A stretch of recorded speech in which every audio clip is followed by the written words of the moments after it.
Hello नमस्कार दोस्तों, मैं मनोज शर्मा एक बार फिर से आप सभी का स्वागत करता हूं मेरे आज के इस वीडियो में। तो आज हम बात करने वाले हैं 10 चैप्टर की इम्पॉर्टेंट थ्योरम्स के बारे में।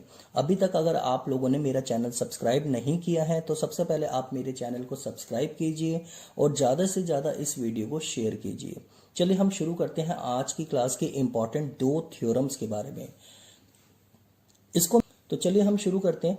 The tangent at any point of a circle is perpendicular to the radius through the point of contact। यानी कि आपका अगर कोई टेंजेंट है किसी भी पॉइंट पे, तो हमेशा ये याद रखना कि जो उसका पॉइंट ऑफ कांटेक्ट होगा किसका, टेंजेंट का, वो हमेशा परपेंडिकुलर माना जाएगा। यानी कि आप देखोगे रेडियस हमने अगर ओ से यहाँ पे पॉइंट ऑफ कांटेक्ट पे खींची हुई है तो ये चीज आपकी हमेशा परपेंडिकुलर ही होगी। यानी कि आपने जो टेंजेंट ड्रॉ करी है उस पर जो आपका पॉइंट ऑफ कांटेक्ट, मान लो मैंने नाम दे दिया P, और इसी पॉइंट ऑफ कांटेक्ट से आपका ऊपर से एक परपेंडिकुलर भी खींचा हुआ है ये। तो पॉइंट ऑफ कांटेक्ट पे जब आपका कोई परपेंडिकुलर होगा और आप देख सकते हो ये रेडियस भी होगी, तो ये चीज आपकी हमेशा परपेंडिकुलर मानी जाएगी। यानी कि यहां पे बनने वाला एंगल आपका 90 डिग्री का होगा। अब इसे प्रूव कैसे करना है वो आप देख सकते हो। A B is a tangent at point P। आप देख सकते हो ए बी आपकी एक टेंजेंट है P पॉइंट पर to a circle with centre O and radius आपकी है OP। तो आपको इसमें यही प्रूव करना है, OP perpendicular AB, OP perpendicular AB। लेकिन इस थ्योरम की थोड़ी सी खास बात यह है कि अगर आप ये प्रूव करना चाहते हो कि OP परपेंडिकुलर AB के हैं तो बस आपको किसी तरीके से ये प्रूव करना पड़ेगा पहले कि OP जो है वो टेंजेंट में किसी भी पॉइंट से सबसे शॉर्टर साइड मानी जाएगी। अगर आपने OP को शॉर्टर प्रूव कर दिया तो आप ये प्रूव कर चुके होंगे कि OP परपेंडिकुलर AB के हैं। तो सबसे पहले आप देख सकते हो, टेक अ पॉइंट R। मैंने R पॉइंट ले लिया, आप देख सकते हो ये सर्कल से बाहर जा रहा है और इस R पॉइंट ने इस सर्कल को Q पॉइंट पे इंटरसेक्ट किया हुआ है। Take a point R other than P। P के अलावा लेना, P को छोड़कर पॉइंट लेना आपने कहीं पे भी। तो आपने ले लिया ये। Join OR which intersect the circle eight Q। OR को मैंने डॉटेड ज्वाइन कर दिया जो सर्कल को Q पॉइंट पे इंटरसेक्ट कर रहा है।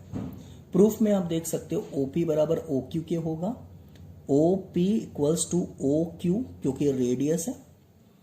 नाउ OR आप देख सकते हो OR में OQ प्लस QR लिख सकते हैं हम। OR को हम क्या लिख सकते हैं, OQ प्लस QR। तो आप देख सकते हो OR जो है ये दो साइड्स को जोड़कर आया है।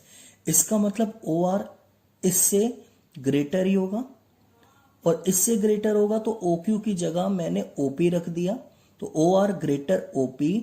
इसका दूसरा मतलब क्या निकल के आता है कि OP जो है वो शॉर्टर है किससे, OR से। और मैंने आपको क्या बात बताई थी कि आपको किसी तरीके से OP को शॉर्टर प्रूव करना है इस टेंजेंट पे किसी भी पॉइंट से। यानी कि P को छोड़कर कोई भी पॉइंट ले लो आप, R जैसे हमने ले लिया, और हमने किसी तरीके से प्रूव करना था कि OP जो है वो इससे शॉर्टर है, तो हमने शॉर्टर प्रूव कर दिया।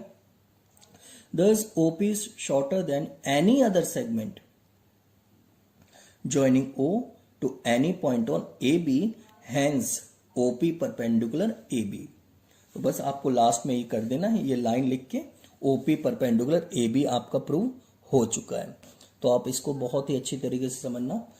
वो वाली थ्योरम भी काफ़ी इंपॉर्टेंट थी और ये वाली थ्योरम भी काफ़ी इंपॉर्टेंट है। तो आप देखना इस थ्योरम में क्या बात बताई गई है।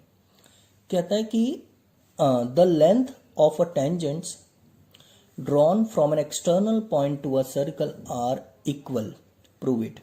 यानी कि अगर किसी सर्कल के बाहर के पॉइंट से, जैसे कि हमने ले लिया यहाँ पे P, इससे अगर हमने दो टेंजेंट्स ड्रॉ करी हुई है, एक है PA और दूसरी है PB, तो हमेशा याद रखना कि इन दोनों टेंजेंट्स का जो डिस्टेंस होगा वो हमेशा बराबर होगा और आपको यही चीज प्रूव करनी है। तो ये जो इसकी लेंथ है और जो इसकी लेंथ है ये दोनों इक्वल होंगी, ये आपको प्रूव करना है यहाँ पे।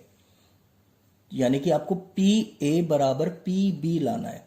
तो गिवन में आप देख सकते हो, circle with centre O, P and P B are tangents drawn from an external point P to the circle.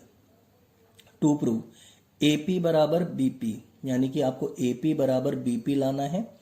Construction में मैंने क्या करा, ज्वाइन कर दिया ओ ए ओ बी और ओ पी को, ओ ए ओ बी और ओ पी को। प्रूफ में आप देख सकते हो, अब पिछली वाली थ्योरम की प्रॉपर्टी लग गई। आप देख सकते हो यहां से लेके यहां तक रेडियस है और ये आपका पॉइंट ऑफ कांटेक्ट है। जिन बच्चों को नहीं पता कि पॉइंट ऑफ कांटेक्ट क्या होता है तो मैं आपको बता दूं, जिस पॉइंट पर आपकी टेंजेंट इंटरसेक्ट करके जाती है, यानी कि छू कर जाती है, टच करते हुए जाती है, वो आपका पॉइंट ऑफ कांटेक्ट माना जाता है। तो आप देखोगे यहां पे भी 90 डिग्री बन जाएगा क्योंकि पिछली थ्योरम का रूल लग गया यहां पे, और यहां पे भी ये चीज 90 डिग्री बन जाएगी, यानी कि परपेंडिकुलर बन जाएगा। तो हम कह सकते हैं, लाइन लिखनी जरूरी है लेकिन पिछली वाली थ्योरम की, तो we know that a tangent drawn from a point to a circle is perpendicular to the radius at a point of contact. पूरा का पूरा स्टेटमेंट आप लोग लिख देंगे क्योंकि इसी को हम प्रेजेंटेशन कहते हैं, जहां पे आप लोगों के मार्क्स कट जाते हैं, आप ऐसी चीजें नहीं लिख पाते हो। देयरफॉर ओ ए परपेंडिकुलर होगा ए पी के, ओ ए पी के होगा और ओ बी बी पी के होगा। अब दो ट्राइंगल्स हम ले लेंगे, O A P and O B P, O A P O B P. Angle A बराबर होगा बी के ईच 90 डिग्री। आप देख सकते हो ए बराबर होगा बी के ईच 90। ओ ए बराबर होगा ओ बी के, ओ ए बराबर होगा ओ बी के, क्योंकि आप देख सकते हो दोनों ही रेडियस है ऑफ अ सर्कल। और ओ पी बराबर ओ पी कॉमन है, आप देख सकते हो ओ पी और ओ पी दोनों ही ट्रायंगल में कॉमन आ रहा है। तो हम कह सकते हैं so triangle O A P congruent हो गया ओ बी पी के by R H S rule. यहाँ पे आप देख सकते हो आर एच एस वाला रूल लग गया क्योंकि 90 डिग्री दे रखा आपको। तो हम कह सकते हैं ए पी बराबर B P by C P C T. जैसे ही कॉन्ग्रेंट हो जाता है तो आपको पता ही है कि कॉरस्पॉन्डिंग साइड्स इसकी बराबर हो जाती है, तो वो सीपीसीटी रूल लिखना पड़ता है आपको। अब जैसे कि आपका ये दोनों ट्रायंगल्स कॉन्ग्रेंट प्रूव हो चुके हैं तो हम सीपीसीटी से लिख देंगे कि एपी बराबर बीपी, हेंस एपी बराबर बीपी प्रूव्ड।